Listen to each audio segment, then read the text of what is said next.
Olá, graça e paz, meu amado irmão, minha amada irmã em Cristo Jesus.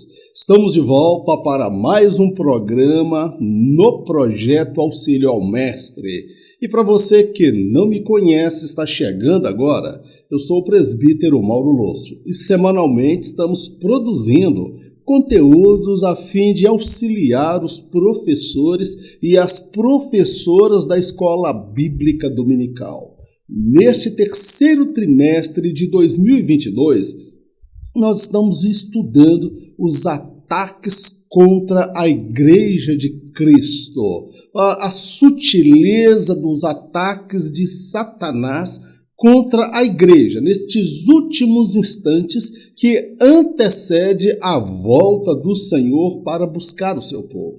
E dando continuidade a esta sequência de estudos, hoje nós estudaremos a lição de número 6. A sutileza das ideologias contrárias à família. Leitura bíblica encontra-se no livro de Gênesis, capítulo 2, versos 18 ao 24. E disse o Senhor Deus: não é bom que o homem esteja só. Far-lhe-ei uma adjutora que esteja como diante dele. Havendo, pois, o Senhor Deus formado da terra todo animal do campo e toda a ave dos céus, os trouxe a Adão para este ver como lhes chamaria. E tudo que Adão chamou a toda a alma vivente, isto foi o seu nome. E pôs Adão os nomes a todo gado e às aves dos céus e a todo animal do campo. Mas para o homem não se achava adjutora que estivesse como diante dele. Então o Senhor Deus fez cair um sono pesado sobre Adão, e este adormeceu, e tomou uma das suas costelas e cerrou a carne em seu lugar. E da costela que o Senhor Deus tomou do homem, formou uma mulher, e trouxe-a a Adão. E disse Adão: esta é agora osso dos meus ossos e carne da minha carne. Esta será chamada varoa, porquanto do varão foi tomada.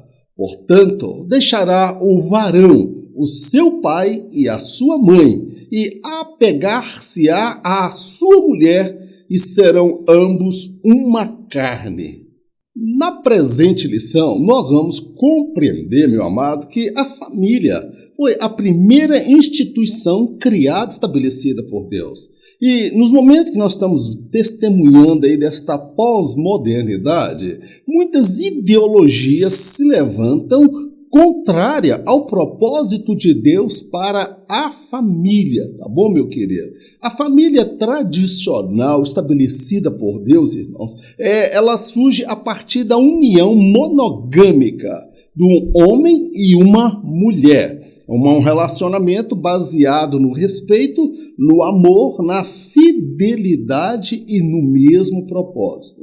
Muito embora nós nos deparamos com a realidade que no Brasil a lei ela reconhece a família homoafetiva como uma família estável, com todos os direitos assegurados pela Constituição. Todavia, nós precisamos compreender, é aprovado pela lei em Brasília, todavia, esta tendência não é moralmente aceita pela maioria da população brasileira. Haja vista que mais de 80%, 90% da população no Brasil é tida como uma população cristã.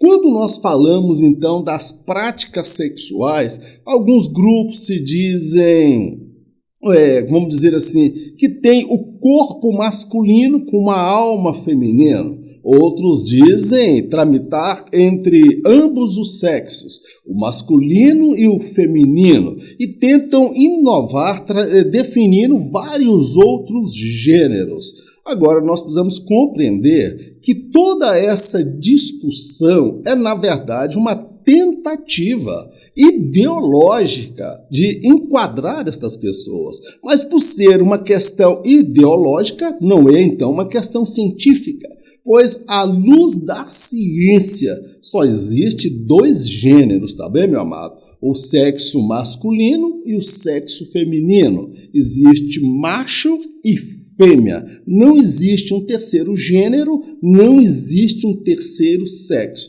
Então, toda discussão em torno da sexualidade, ela se configura uma mera ideologia, uma forma de pensar que não tem amparo na ciência.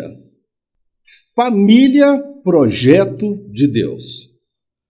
A família não foi plano da invenção de homens, nem do pastor, nem do papa, nem dos apóstolos. Foi uma inovação, foi uma invenção, foi idealizada por Deus. E Deus estabeleceu que fosse uma relação entre um homem e uma mulher, uma relação monogâmica. Muito embora nós vamos ver homens como Davi, como Salomão, que se aventuraram a ter mais de uma esposa e nunca foi aprovado por Deus. E nós vemos o sofrimento pelos quais estes e tantos outros passaram. É sobre isso que nós vamos falar no primeiro tópico. Uma instituição divina. A família, meu amado, como nós já dissemos até aqui, foi a primeira instituição criada por Deus. Ela se refere a uma união de um homem e uma mulher. Aí nós precisamos definir melhor. Trata-se de uma união de um homem nascido homem, de uma mulher nascida mulher. Um homem com genitália de macho e uma mulher com genitália feminina, de fêmea. E os filhos que surgem desta união. E é propósito de Deus que este modelo, irmão, estivesse independente da crença, se crê ou não na existência de Deus, se crê em Deus, se crê em vários deuses. Esse padrão estabelecido por Deus, irmãos, ele independe da crença, independe da ideologia, porque eles respeitam que as leis da biologia. Só pode surgir vida a partir da união de um homem, de uma mulher, de um macho com uma fêmea, cromossomos masculinos com cromossomos femininos, tá certo, querido?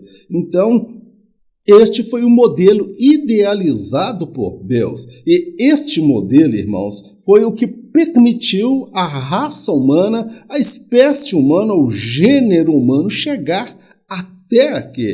Muitos tentam perverter este modelo, mas ele há de assim permanecer enquanto a Igreja do Senhor estiver aqui na terra pregando, reafirmando a verdade de Deus. A célula máter da sociedade. Nós ouvimos constantemente esse termo. O que é a célula máter? É uma célula mãe, tá certo, querido? É uma linguagem do léxico verbal das ciências da biologia. Sobre a ótica da biologia, meu irmão, fazendo esta análise, a sociedade ela é vista como um corpo vivo formado por diversos membros. E cada família seria, então, uma pequena célula neste corpo chamado sociedade.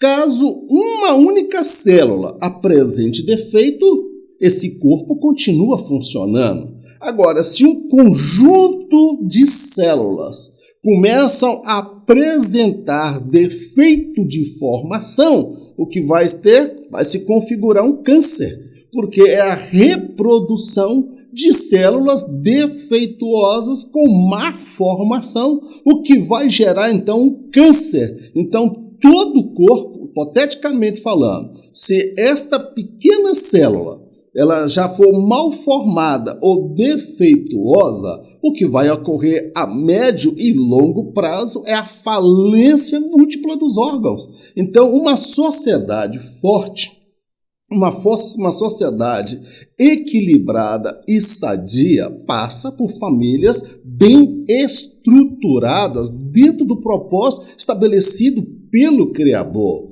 Então, se você anula uma família, se você mata a célula máter, o corpo, que é o todo da sociedade, vai sofrer os reflexos. E nós vemos aí, meu amado, tantos problemas que nós temos hoje na nossa sociedade em virtude de famílias mal estruturadas. Filhos que foram criados sem a presença do pai. Filhos que foram muitas vezes criados pelas avós. Filhos que não tiveram a imagem paterna, a imagem do pai de autoridade, para dar a ele um referencial de liderança, de masculinidade. Outro problema, muitas crianças que não tiveram a imagem paterna, elas terão dificuldade em lidar com autoridades na sociedade. Poderíamos discutir várias questões sociológicas aqui, mas nós precisamos compreender que a família, cada família, é a célula máter desta sociedade. Fundamentos da família cristã. Meu querido, a família cristã, os fundamentos dela estão na palavra de Deus, no propósito de Deus estabelecidos, tá bem? Nós precisamos compreender. A história da humanidade passa pela a união de um macho e uma fêmea e a sua prole, tá certo? Isso foi um padrão estabelecido por Deus. A verdade é que o homem vem trazendo inovações, tenta mudar este modelo, mas este é o modelo estabelecido por Deus. É sobre isso que nós vamos falar neste segundo tópico. O casamento monogâmico e heterossexual. Por monogâmico, nós compreendemos que se trata de um casamento que envolve duas pessoas e elas fazem um voto de fidelidade. É um homem e uma mulher que estarão caminhando juntos até que a morte os separe. Não havendo, então, lugar para uma terceira pessoa, um amante, um caso extra, uma aventura ou um sexo casual. Por aquela questão hétero, o casamento, ele é hétero, traz a ideia, sabe de quê, irmãos? De diferentes. Então, o homem, ele é sexualmente diferente da mulher. A genitália da mulher é diferente da genitália do homem. Daí a questão de hétero, tá bem? Quando você vê essa palavra, fulano é heterossexual. Ele se relaciona com pessoas diferentes do seu sexo, pessoas do sexo oposto. Então, hétero, ele traz a ideia de diferente. É a relação entre pessoas de sexo diferente. Então, o casamento, ele é monogâmico, fidelidade. Nunca foi do propósito de Deus que um homem tivesse mais do que uma mulher. Mas aí você pergunta, mas Davi teve várias, Salomão teve várias, meu irmão. Eles fizeram as escolhas dele e a Bíblia fala que na velhice as mulheres corromperam o coração de Salomão.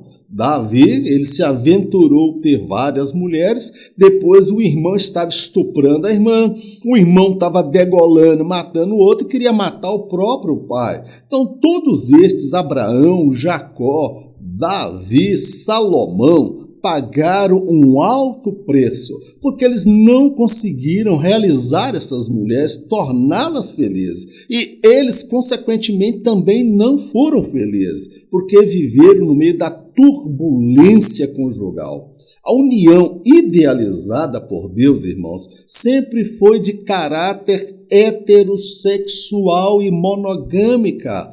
Hétero, pessoa de sexo diferente, e monogâmico até que a morte o separa. Então, este é o padrão hétero e monogâmico. O que passar disto é invenção humana ou inspiração satânica? O casamento indissolúvel e confessional. Vamos lá então. Segundo o que nós professamos acerca do casamento, aí é aquela questão confessional, nós somos do parecer, meu amado, que o casamento é para sempre, até que a morte o separe. O casamento cristão, meu amado, ele não é feito para durar 1 ano, 2 anos, 3 anos. Ele é feito para durar toda a vida.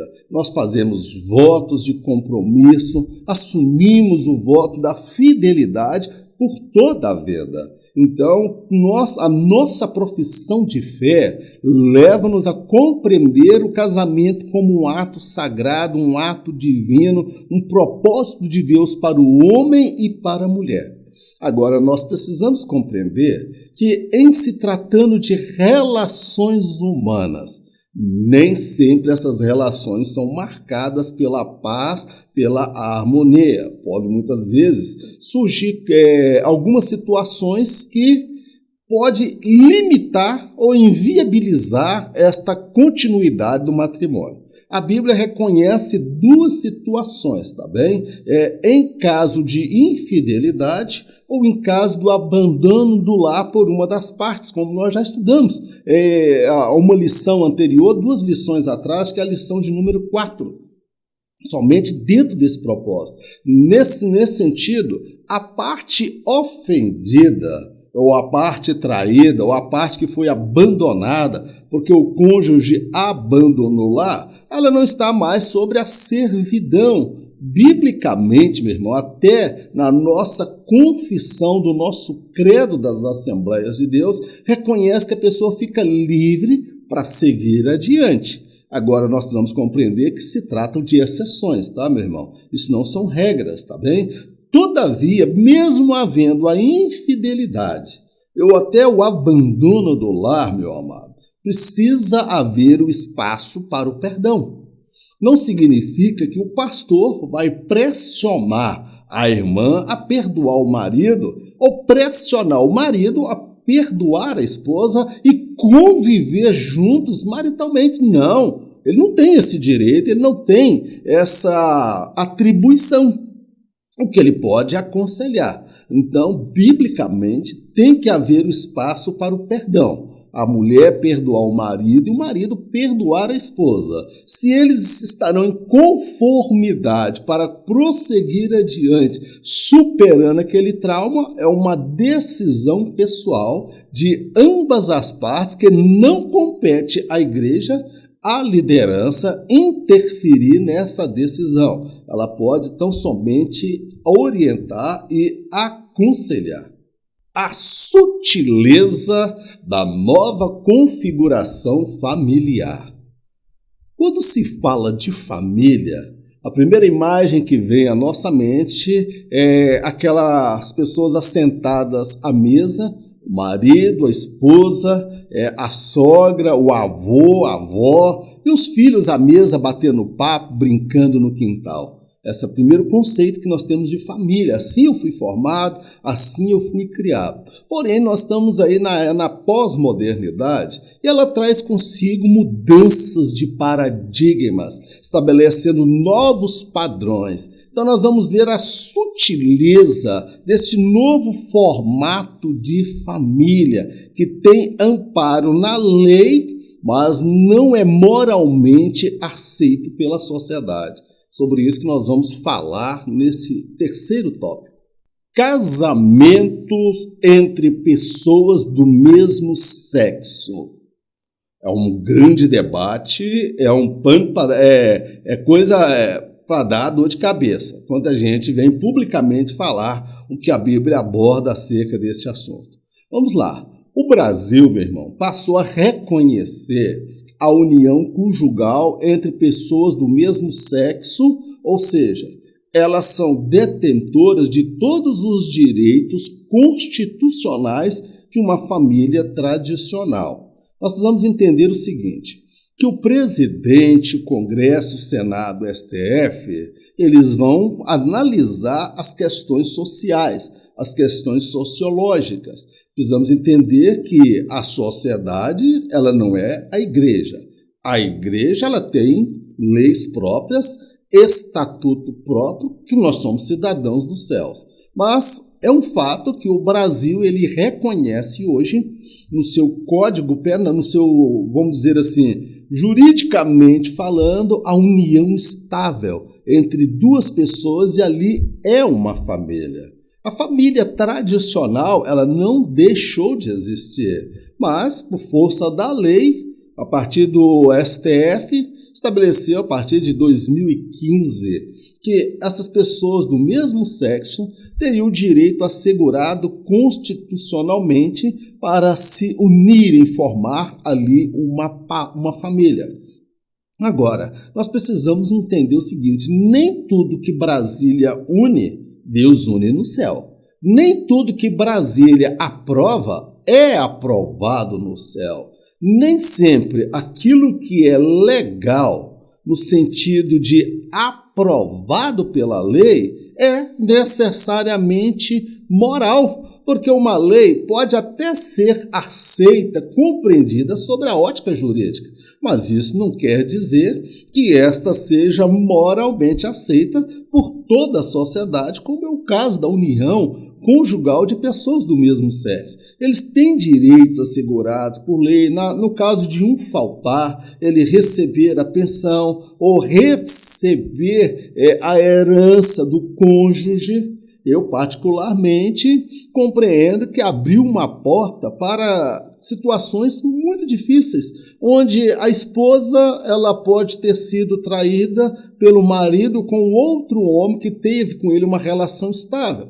E com relação à disputa dos bens posteriormente, é um problema que a família tradicional, a família legítima, vai ter que enfrentar, tá bom? Então, pela lógica da lei, tudo aí, meus irmãos, é aceito às vezes e aprovado. Querem legalizar a maconha, querem legalizar o aborto, querem legalizar a pedofilia, a prostituição. Então, nem tudo que é moral, que é legal, que está na lei, que está na Constituição, é moral. Eles têm o direito de se casar? Sim, tem. Assegurado pela lei, pela Constituição. Eles têm o direito de querer iniciar uma família? Sim. É uma família diferente. Não é a família tradicional estabelecida por Deus. Ela é fruto da mente humana e, por que não dizer, até de inspiração maligna. Tá bom, meu querido? Vamos seguir adiante. A sexualidade não binária. É um termo difícil, não é verdade? Eu também desconhecia esse termo. Mas esse termo, meu amado, diz respeito a pessoas que, segundo ela, elas não se veem dentro de um único gênero, que é o gênero masculino ou feminino. Seja este aí, ela não se vê nem como masculino e nem como feminino, meu amado. Então, ela não se vê, porque, biblicamente, existe esses dois gêneros, binário, tá bem? Sexualidade binária. Uma coisa é o sexo, outra coisa é a sexualidade. É a prática do sexo, tá bem? Pessoas que têm vida sexual ativa, que elas não se veem dentro destes dois gêneros, o masculino, o feminino. Eles querem propor a existência de um terceiro gênero, um gênero neutro, um gênero que pode tramitar entre o masculino, o feminino, e a pessoa pode ter as duas preferências. O outro termo que nós vamos nos deparar nesta lição é o termo genderqueer. Eu não sei pronunciar. Essa palavra ela é de origem inglesa, tá bem? Ela é uma palavra do inglês e essa palavra se aplica às pessoas que oscilam entre ambos os gêneros ou um gênero diferente da própria genitália. Aquela pessoa que, embora seja homem, ele se sente mulher. É uma pessoa que, embora seja mulher com a genitália feminina, ela sente que tem a alma masculina. E pode ocorrer também da pessoa ela mudar constantemente. Uma hora ela se sente homem, uma hora ela se sente mulher. É aquele tido como bissexual. Então, este termo aí, não binário ou binário, o não binário é aquele que não se sente pertencente ao gênero masculino ou feminino. Seria quase que um terceiro sexo. E há esses genderqueer, eu não sei pronunciar esta palavra, são aquelas pessoas que orbitam entre ambos os gêneros. Então nós precisamos compreender ao termo LGBT, homoafetiva, homossexual, gays, lésbicas. Então nós vamos vendo que sempre vão surgindo nomenclaturas, definições, interpretações. Agora, uma coisa nós precisamos deixar bem claro, que todas estas definições são tentativas de justificar uma questão que é ideológica, é um comportamento. Não tem nada de científico, não tem nada de biológico nesse comportamento. Não existe um terceiro sexo, não existe um terceiro gênero. Ou a pessoa nasce macho ou nasce fêmea. Porque cientificamente não existe um cromossomo gay. Existe o cromossomo masculino, cromossomo feminino. Ninguém nasce gay, ninguém nasce lésbicas, ninguém nasce com comportamento homoafetivo. Isto vai envolver a questão de escolha pessoal, a influência do meio, da sociedade no qual a pessoa está inserida, pode interferir no caso se ela sofreu algum abuso sexual, estupro, quando ela era ainda criança. Pode acontecer dela ter tido uma experiência sexual forçada na infância, pode se dar também pela questão de hormônio, a pessoa nascer com baixa testosterona quando homem ou com excesso de testosterona quando mulher. Então nós precisamos compreender estes fenômenos. Agora, tentar pegar esse comportamento e criar-se um debate em torno deste comportamento para dar a ele uma cara de ciência, isso não vai chegar a lugar, não vai comprovar nada, pois biologicamente existem dois gêneros, o gênero masculino e o gênero feminino. O que passar disso, meu amado, é uma tentativa de se explicar o que a biologia não pode explicar. Princípios bíblicos para uma família sólida. Esse último tópico nós poderíamos falar muita coisa aqui.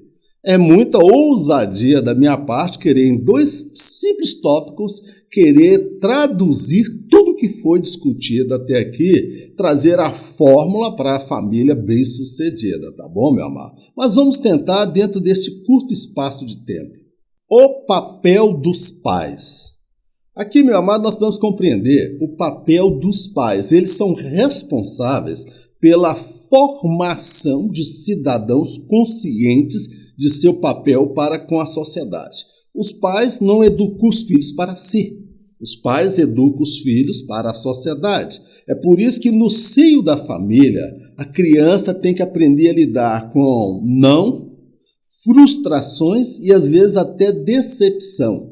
Porque é isto que ela vai enfrentar no dia de amanhã. Você quer estragar o seu filho, dê a ele tudo o que ele deseja. Porque na sociedade ele não vai ter tudo o que ele deseja. Ele é no lar, é no seio da família, onde formam-se cidadãos conscientes do seu papel na sociedade. Também é no lar que se dá o início da formação do caráter e dos conceitos morais da criança.